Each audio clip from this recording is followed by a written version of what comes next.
ताज़ा तरीन अपलोड्स की नोटिफिकेशन हासिल करने के लिए हमारे चैनल को सब्सक्राइब करें और साथ में दिए गए घंटी के निशान को दबाना ना भूलें।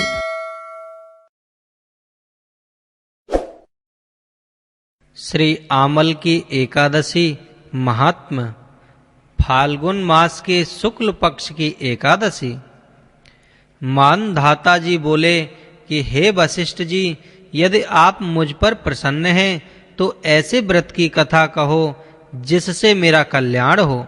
महर्षि वशिष्ठ जी बोले कि हे राजन, सब व्रतों से उत्तम और अंत में मोक्ष देने वाला आमल की एकादशी का वर्णन करता हूँ। यह फाल्गुन माह शुक्ल पक्ष में होता है। इस व्रत के फल से समस्त पाप नष्ट हो जाते हैं।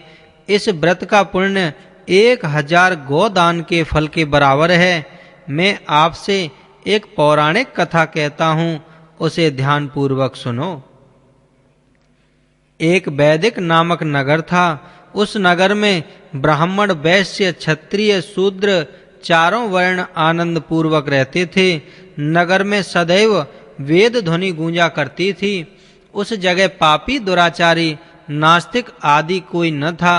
उस नगर में चैत्र रथ नामक चंद्रवंशी राजा राज्य करता था।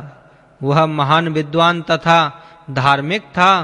उस राज्य में कोई भी दरिद्र तथा कंजूस नहीं था। उस राज्य में सब निवासी विष्णु भक्त थे। वहां के निवासी वृद्ध से बालक तक प्रत्येक एकादशी का व्रत करते थे। एक समय फाल्गुन मास के शुक्ल पक्ष की आमल की नामक एकादशी आई। उस दिन राजा ने प्रजा तक, वृद्ध से बालक तक सबने हर्ष सहित उस एकादशी का व्रत किया। राजा अपनी प्रजा के साथ मंदिर में आकर कुंभ स्थापित करके तथा धूप दीप नैवेद्य पंचरत्न छत्र आदि से धात्री का पूजन करने लगे। वे सब धात्री की इस प्रकार स्तुति करने लगे, हे धात्री, तुम ब्रह्म स्वरूप हो, तुम परम पिता ब्रह्मा जी द्वारा उत्पन्न हो और समस्त पापों को नष्ट करने वाली हो। तुमको नमस्कार है। अब तुम मेरा अर्घ स्वीकार करो। तुम भी श्री रामचंद्र जी के द्वारा सम्मानित हो। मैं आपकी प्रार्थना करता हूँ, मेरे समस्त पापों का हरण करो। उस देवालय में रात्रि को सबने जागरण किया। रात्रि के समय उस जगह एक बहेलिया आया। वह महापापी तथा दुराचारी था। अपने कुटुंब का पालन वह जीव हिंसा करके करता था। वह भूख प्यास से अत्यंत व्याकुल था। कुछ भोजन इच्छा से मंदिर के एक कोने में बैठ गया। उस जगह विष्णु भगवान की कथा तथा एकादशी महात्म्य सुनने लगा। इस प्रकार उस बहेलिया ने समस्त रात्रि को अन्य लोगों के साथ जागरण कर व्यतीत की। प्रातः काल होते ही सभी लोग अपने अपने घर गए। इसी प्रकार वह बहेलिया भी अपने घर चला गया और भोजन किया। कुछ समय बीतने के पश्चात उस बहेलिये की मृत्यु हो गई और आमल की एकादशी व्रत तथा जागरण के प्रभाव से उसने एक राजा के यहाँ जन्म लिया। उसका नाम वसुरथ रखा गया। बड़ा होने पर वह चतुरंगिणी सेना सहित तथा धन धान्य से युक्त होकर 10 सहस्त्र ग्रामों का पालन करने लगा। वह तेज में सूर्य के समान, कांति में चंद्रमा के समान, वीरता में विष्णु भगवान के समान और क्षमा में पृथ्वी के समान था। वह अत्यंत धार्मिक, सत्यवादी, कर्मवीर और विष्णु भक्त था। वह प्रजा का समान भाव से पालन करता था। दान देना उसका नित्य का कर्तव्य था। एक दिन वह राजा शिकार खेलने के लिए गया।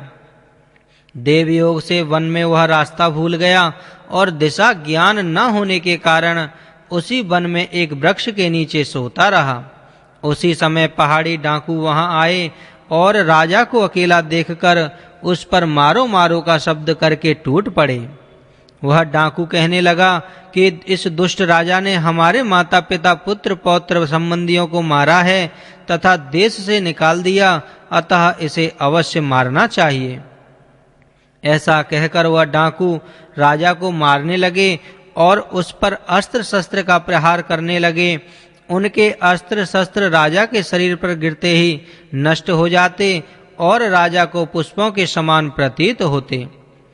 उन डाकुओं के अस्त्र शस्त्र उन पर उल्टा प्रहार करने लगे, जिससे वे मूर्छित हो गए। उस समय राजा के शरीर से एक दिव्य देवी प्रकट हुई। वह देवी अत्यंत सुंदर थी तथा सुंदर वस्त्रों तथा आभूषणों से अलंकृत थी। उसकी भ्रुकुटी टेढ़ी थी, उसकी आंखों से लाल लाल अग्नि निकल रही थी। वह उस समय दूसरे काल के समान प्रतीत होती थी। वह उन डाकुओं को मारने दौड़ी और समस्त डाकुओं को काल के गाल में पहुंचा दिया। जब राजा जगा, सब इन डाकुओं को मरा हुआ देखकर सोचने लगा कि इन शत्रुओं को किसने मारा है। मेरा इस वन में कौन ऐसा हितैषी रहता है। जब वह राजा ऐसा विचार कर रहा था, तब ही आकाशवाणी हुई, हे राजन, इस संसार में विष्णु भगवान के अतिरिक्त तेरी कौन रक्षा कर सकता है। इस आकाशवाणी को सुनकर राजा अपने नगर को वापस आ गए और सुखपूर्वक राज्य करने लगा। महर्षि गुरु वशिष्ठ जी बोले, हे राजन, यह सब आमल की एकादशी के व्रत का प्रभाव था। जो मनुष्य एक आमल की एकादशी का व्रत भी करते हैं, वे प्रत्येक कार्य में सफल होते हैं और अंत में भगवान विष्णु लोक को प्राप्त कर लेते हैं।